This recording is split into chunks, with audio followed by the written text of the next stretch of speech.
Hello, welcome to the Learn English Lab. Today's deep dive advanced English listening practice topic name is Mastering Foreign English Listening Practice. That's a title that I think gets right to the heart of a really common frustration for so many advanced learners. It really is. You know the feeling, right? Sure. You can read a complex article, you can write these perfect emails for work, your grammar feels solid, you know the vocabulary. You've put in the hours, you've done the work, but then you step into, say, a fast-paced meeting or you're just at a party and suddenly it all falls apart. It does. Or you turn on a movie and the accent is just a little bit unfamiliar and suddenly that confidence you've built up for years it evaporates. It turns to sand. The words just start to blur together, don't they? They stop being separate things and the rhythm feels chaotic. And what do? You do the polite nod. We've all done it. Oh, absolutely. The polite nod while you're internally just scrambling, trying to catch a single word you recognize to hang on to. It's a panic. And you think you're the only one. Every single advanced learner hits this exact same wall. And that is precisely why we're doing this deep dive. We're going to tackle what many call the final frontier of fluency, which is listening comprehension. Here we're going way beyond just, hearing the words. We want to unpack the strategy, the phased approach you need to really get the rhythm, the intonation, all those connected sounds. And the cultural context, that's a huge piece of it. Listening is it's a unique beast. It's a cognitive challenge. It's physiological. And our mission here is to give you the tools to turn that struggle into a real triumph. So we have to understand why it's so hard in the first place before we can even start to talk about solutions. That's the only way. You have to diagnose the problem before you can fix it. Okay, so let's get into it. Let's really unpack why listening feels so different from, say, reading. We've broken it down into seven major roadblocks. The big friction points. Exactly. And I want to start with the first one because I think this is responsible for, maybe 80% of the anxiety around listening. And that's speed and connected speech. It is absolutely the biggest hurdle because it just exposes this massive gap between the English you learn in a textbook and the English people actually speak. Right. In a book, you see spaces between words. You learn going to as three separate words, but that's not what you hear. Not at all. In conversation, native speakers are all about efficiency. So we merge words, we drop sounds. It's a process called elision or assimilation. So going to becomes Kona, and that's the classic example, but it goes so much deeper. Think about a phrase like, did you? Okay. In fast speech, that almost always becomes, did ya? The D and the Y sounds just melt together. Or have to. You hear hafta. You hear hafta. The V sound is gone. It's been changed by the T that follows it. And for a learner's ear, which is listening for those separate words, it creates this wall of sound. You're hunting for boundaries that just aren't there. It's like trying to find the cracks in a smooth wall. Yeah. And that search, that effort that leads to that cognitive load we'll talk about later, it's just exhausting. It consumes so much mental energy. But okay, that leads us right into the second roadblock, which is accents and dialects. English isn't just one language anymore. Not by a long shot. It's global. Yeah. And the variety is, frankly, staggering. I mean, if you learned English by watching BBC News presenters, you might be completely lost listening to someone from, say, Glasgow. Yeah. Or Georgia. Exactly. And they're all so different phonetically. You have the crisp RP tones from parts of the UK where the R at the end of a word like car just disappears. Then you have the American sound, which is fully erotic. You hear that R very clearly. Car. And then think about, say, an Australian drawl where statements can end with a rising intonation, making them sound like questions to an untrained ear. Right. So you're not even sure if you're being asked something. Exactly. And each of these little variations is a new hurdle that your brain has to learn to recognize and sort almost instantly. It's not just one version of English. Okay. So even if you manage the sounds, you hit roadblock number 3. Vocabulary and, I guess, the cultural landmines of idioms. Oh, this is a big one. These are the phrases that just defy literal translation. You can know every single word in the sentence and still have absolutely no idea what it means. Can you give us an example? Sure. A very corporate one is, let's run that up the flagpole and see who salutes. Okay, I know run, flagpole, and salute. But together. Together, they mean, let's propose this idea and see what the reaction is. But if you don't know that metaphor, your brain just hits a wall. It tries to picture a literal flagpole. And in that split second of confusion, you've already missed the next 2 sentences. You're derailed. And that brings us to roadblock 4, which is all about the music of the language. Intonation and stress. The melody, how your voice goes up and down. Yes, and if you miss this, you can miss the entire point. A rising pitch at the end of a sentence can turn a statement into a question.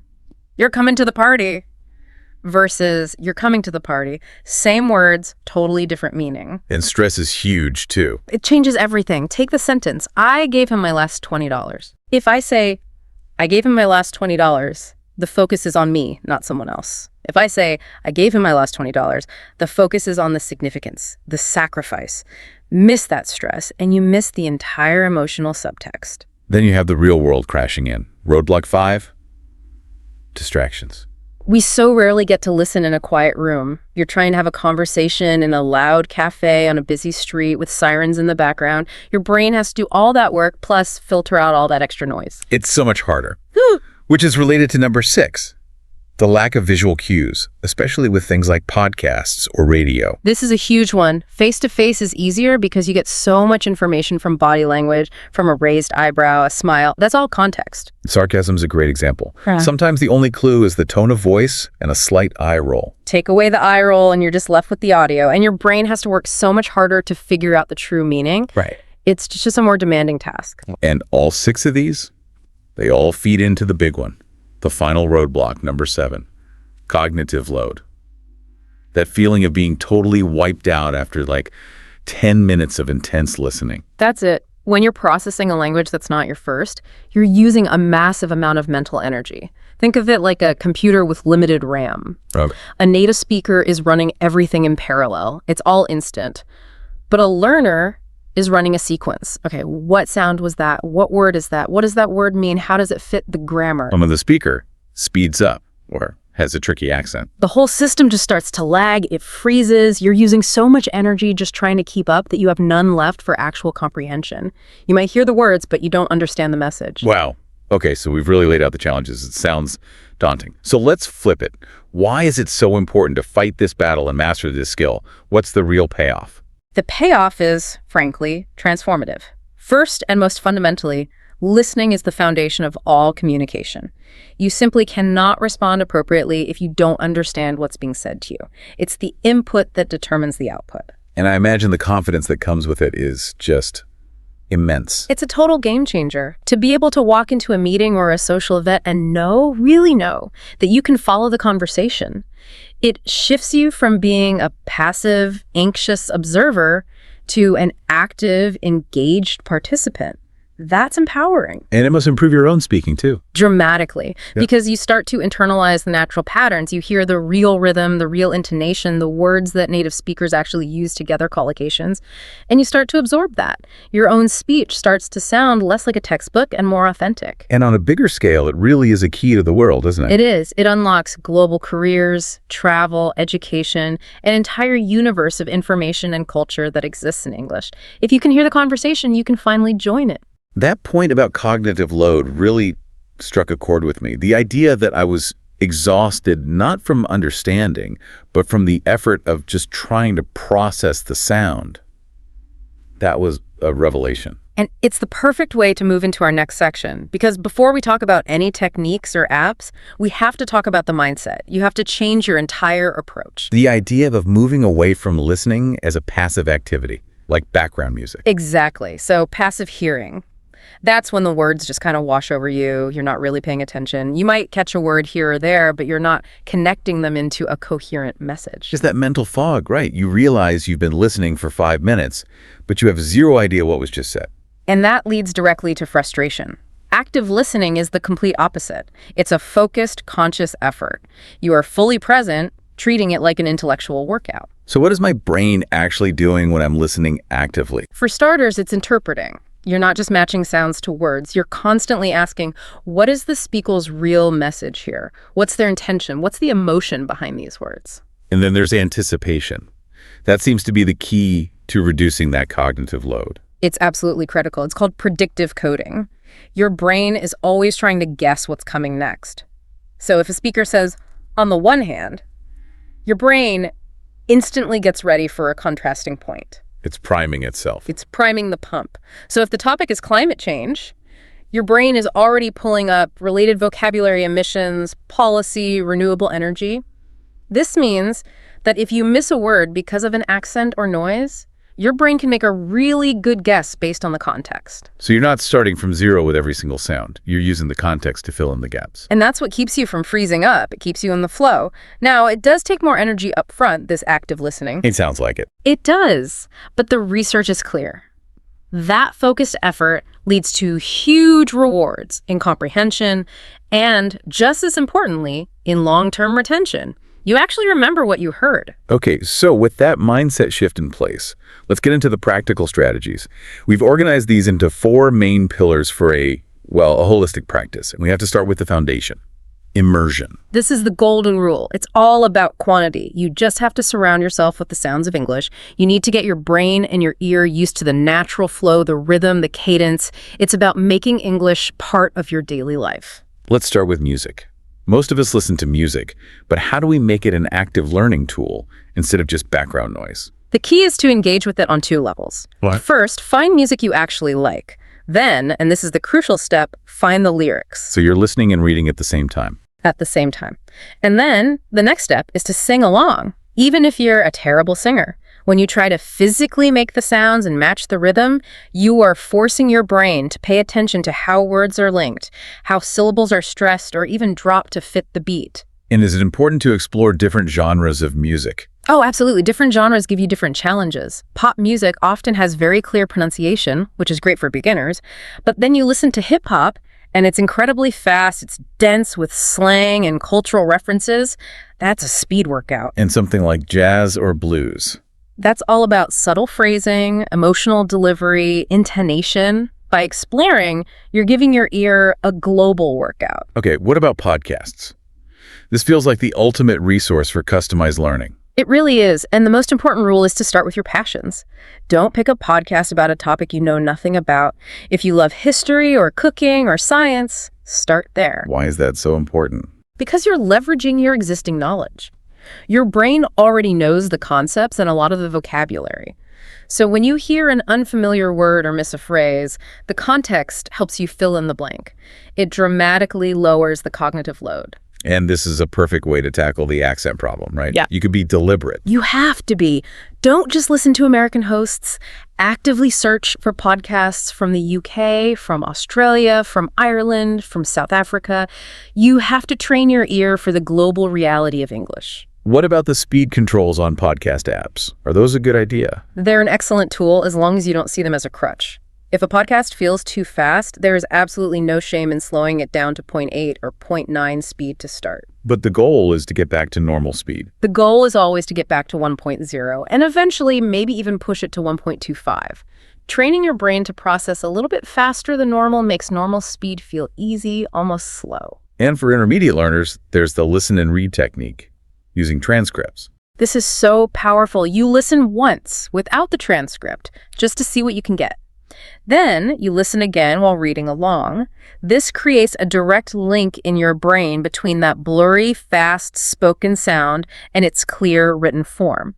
It's when gonna finally clicks as going to. Okay, let's talk about radio and audiobooks. How can they fit into an immersion plan? Radio is perfect for what we call passive exposure. When you're doing something else, driving, cleaning, cooking, just have an English language radio station on in the background. And you're not trying to understand everything. No, you take the pressure off. You just let the sounds wash over you. Your brain is subconsciously absorbing the rhythm, the sentence structures, the music of the language. But audiobooks are the opposite. They require deep focus. They do. They're for engaged, sustained listening.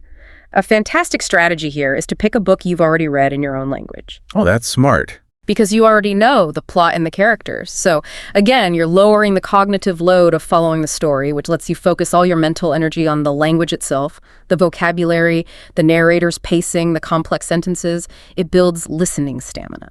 And finally, movies and TV shows. This can be a minefield. How do you approach it strategically? You need a phased approach. For level 1, let's say beginner or intermediate, you use native audio with native subtitles. So English audio with English subtitles. Not subtitles in your own language. Definitely not. That just turns it into a reading exercise. English subtitles create that direct link between the sound and the text. And what's level 2? The ultimate goal. Native audio with no subtitles at all. This is the big leap. And the way to make it less scary is to rewatch things you already love. Your favorite sitcom, a movie you've seen 10 times. Exactly. Your brain already knows the story, so it's not stressed about following the plot. All of its focus can go to the language, the fast dialogue, the jokes, the accents. It's an incredibly effective and, frankly, fun way to practice. So immersion gives us the quantity, the sheer volume of input. Pillar 2 is about quality. This is targeted practice, where we sharpen specific skills. Right. And we start by training for accents. We have to move beyond just being exposed to them and start actively mastering them. So how do you do that? You start with a diagnosis. You have to identify which specific accents give you the most trouble. Is it a Scottish accent? An Indian English accent? Be specific. Then you go find resources that are focused on that one accent. YouTube is amazing for this. And it can't just be passive, right? You can't just listen. No, you have to make it physical. You have to try to mimic the sounds. You're not trying to become a perfect mimic, but the act of trying to produce the sounds and the rhythms yourself creates this powerful connection in your brain. It attunes your ear. Okay, next, let's target the biggest complaint of all, words blurring together. The most effective drill for connected speech. This one is tough, but it's pure gold. It's transcription. You take a very short audio clip, maybe 30 to 60 seconds, and you try to write down every single word you hear, exactly as you hear it. And that's where you discover you're not hearing should have been. You're hearing should have been. That's the light bulb moment. Once you've written it down, you can analyze it. You start to see all the common reductions, kind of for kind of wanna, for want to. You learn to recognize shoulda, woulda, coulda. Training your ear to hear those blended sounds as single units is a breakthrough. And then there's the technique everyone talks about for flow and rhythm. Shadowing. Why is this so powerful? Shadowing is a game changer because it connects your listening directly to your speaking. The exercise is simple. You listen to a phrase and you repeat it immediately, as quickly as you can, trying to copy the intonation and speed perfectly. So you're literally a shadow. You're a verbal shadow. And what this does is it forces your brain to process the sound and produce it without stopping to translate. You are physically training your mouth and your ear to work together to understand and replicate the natural flow of English. It's incredibly effective. We also need to work specifically on that melody of English, intonation and stress. Yes, and this is a conscious analytical practice. You need to actively listen for where the pitch rises and falls. Identify which words in a sentence are getting the most emphasis because those are the words carrying the most meaning. And finally, under this pillar is how to handle vocabulary in context. How to not panic when you hear a word you don't know. The panic is the killer. It shuts down comprehension. The skill you have to build is inferring meaning from the context. You have to train yourself not to stop. Keep the conversation flowing and make an educated guess based on the words around the one you missed. And maybe keep a journal. A listening journal is a great idea. Don't stop in the moment, but after you're done listening, jot down the new words or phrases you heard. You review them later, so you build your vocabulary without interrupting that crucial listening flow. Okay, so pillar 1 was volume. Pillar 2 was precision. Pillar 3 is about making sure your brain is switched on the whole time, active engagement. Exactly. And this can start before you even press play. It's about predicting and anticipating. How does that work? Before you listen to a podcast, look at the title. Look at the episode description. Spend 30 seconds just thinking, what vocabulary might they use? What arguments might they make? You're warming up your brain. And you continue that while you're listening. You're always trying to guess what's coming next. It keeps you focused and prevents your mind from wandering off. Then, after you finish listening, you have to do something to process the information, summarizing and retelling. This is the ultimate comprehension check. After you listen to a news report or a chapter of an audiobook, you have to try to summarize the main points in your own words. Either out loud to yourself or by writing it down. Either way, the act of moving from input to output forces your brain to have truly understood the material, not just passively heard it. You can't fake a summary. And for more advanced learners, you can take it a step further, right? To questioning and critiquing. Yes, this is where you move from understanding the language to engaging with the ideas. You start asking yourself questions like, what evidence did they use for that claim? Or, do I actually agree with this? It's a much deeper level of engagement. And finally, for dense academic material, note-taking is key. But it has to be the right kind of note-taking. You're not trying to transcribe everything. That's impossible. You're practicing grabbing only the keywords, the main ideas, the most important supporting details. It's a skill in itself. So now we come to pillar 4, which is all about the tools. We have so many resources available. The trick is using them strategically, building your listening toolbox. Let's start with YouTube. It can be overwhelming. Where's a good place to begin? You should start with channels that are specifically for English learners. They often have slower, clearer speech and visual aids. But, and this is important, you can't stay there forever. The goal is to use them as a launchpad to authentic content that you're actually interested in. Which is where major news outlets come in. They're a perfect bridge. Sources like the BBC, NPR, CNN, they generally use very clear standard accents, and they often provide full articles or transcripts with their audio and video, which is perfect for that listen and read strategy we talked about. But for real-world practice, nothing beats actual conversation. Nothing. Language partners or tutors are simply irreplaceable. They provide that real-time feedback. You get to practice navigating actual misunderstandings in a safe environment. A good tutor can even diagnose your specific listening problems and give you exercises for them. And finally, we have to leverage the technology we all carry in our pockets, our apps. You need to be smart about your tools. Get a good podcast or audiobook app that lets you control the speed easily. Use a flashcard app like Anki or Quizlet to save all the new phrases and vocabulary you encounter while listening. What about tools that help with our own speaking? This is an underrated tip. Use the dictation tool on your phone, the little microphone on your keyboard. Speak a sentence in English into it. If the phone consistently misunderstands you, it's a huge clue that your pronunciation has issues. And if you can't produce a sound correctly, it's going to be much harder for your ear to recognize it. That's a great point. The listening-speaking connection is a two-way street. It's a feedback loop. Improving one directly helps the other. So we've laid out this whole comprehensive plan, but we all know that even with the best plan, you're going to hit roadblocks. You're going to have moments of failure. Let's troubleshoot some of those. Yes, let's talk about what to do in the moment of panic. The most common one is missing a single word and then just freezing. The natural instinct is to just stop everything and try to figure out that one word. And it's the worst thing you can do. The absolute number one rule has to be, don't stop the flow. You have to keep listening. Trust that the context from the next few sentences will help you figure it out. Make a quick mental note of the word if you can, but do not interrupt the stream of information. Okay, but what if it's bigger than one word? What if you feel like you've just completely lost the thread of the conversation? If you feel yourself drifting, the first thing to do is just take a quiet, deep breath, refocus, and then shift your goal. Stop trying to understand every single word and just try to catch the key words, the main nouns and verbs. They carry most of the meaning. And in a real conversation. In the real conversation, it is always, always better to ask for clarification than to just nod and pretend. A simple, sorry, could you explain what you meant by X? Shows you're engaged, not that you're failing. What about fast speech? Once we're past using the speed controls, how do we handle people who just talk really, really quickly? This is a mental shift. You have to stop trying to hear individual words. It creates a bottleneck in your brain. Instead, you need to train your ear to hear in chunks of meaning. Native speakers process language in phrases, in logical groups of words, and you need to learn to do the same. And finally, how do you manage the sheer frustration of it all? Because it can feel overwhelming. Self-compassion is key. You have to remember, this is a marathon, not a sprint. There will be good days and bad days.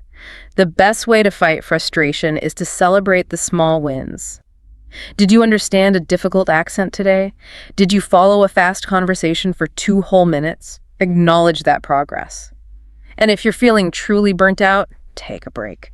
Pushing through exhaustion usually just makes things worse. So the key to all of this, really, is consistency. It's about making it a habit, not a chore. How do we integrate this into our daily lives? It's all about finding the dead time in your day and filling it with audio. Your morning commute is the classic example. It's perfect. Put on a podcast or an audiobook. If you go to the gym or for a run, that's another perfect slot. What about at home? While you're doing chores, cooking, cleaning, folding laundry, have the radio on or a documentary playing in the background. That's your passive immersion time. The task doesn't require a lot of brain power, so your mind is free to just absorb the sounds. And it doesn't always have to be a long session, right? Short bursts are okay. They're great. 5 or 10 minutes of focused listening on a news clip on your phone while you wait for a bus can be incredibly valuable. The point is to make it a natural, automatic part of your day, like brushing your teeth. Okay, let's zoom out and look at the long-term plan. There's a really useful 3-phase template for how to structure your practice over time. Yes. This gives you a roadmap so you can see how the focus of your practice should evolve as you get better. So phase 1 is foundation building, the first, say, 1 to 3 months. What's the focus here? Here, it's all about building a consistent habit with lots of support. You're aiming for maybe 30 to 60 minutes of immersion a day, and you should be using transcripts and speed controls whenever you need them. And your targeted practice should be very focused.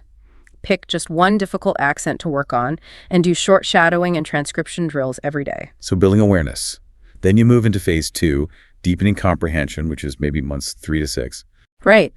Now you increase your volume to 60 to 90 minutes a day. And you start to remove the training wheels. You're watching TV with fewer subtitles or no subtitles on shows you already know. You might start a full audiobook. And the targeted practice gets more complex. It does. Now you have to start summarizing and retelling what you hear to force that deeper processing. And you add a second challenging accent to your practice to broaden your skills. So you're moving from just decoding the sounds to actually synthesizing the meaning. Precisely. And that leads to phase 3, advanced fluency and nuance.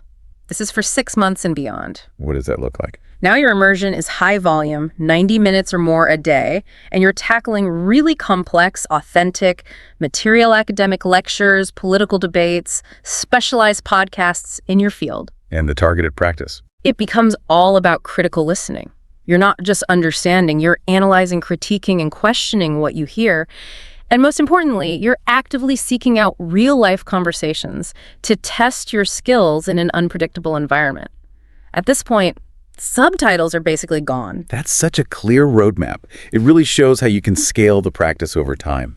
And the ultimate reward, as we've discussed, is just this complete transformation in how you interact with English. It really is. It opens up the entire world of human connection. It's the difference between just hearing the words of a joke and actually getting it. It's being able to follow a complex argument from an expert in another country. It connects you. The journey definitely takes patience. There will be those moments of hitting a wall. But I think every time you understand something you didn't think you would, a fast speaker, a new idiom, that feeling of accomplishment is just incredible. It's what keeps you going. It really is. And the science on this is clear. The ear is plastic. It can be trained. So if fast English sounds like a wall of noise to you right now, I'd leave you with this thought. What would happen if you just committed to 10 minutes of focused shadowing or transcription every single morning for the next month? Just 10 minutes. The fluency that you're looking for, it doesn't start with what you say. It starts with what you can truly accurately hear. Put on your headphones, choose your content adventure, and lean in. We thank you for embarking on this deep dive with us, and we encourage you to continue your journey with the resources provided by the Learn English Lab. Please remember to like, share, and subscribe to this YouTube channel.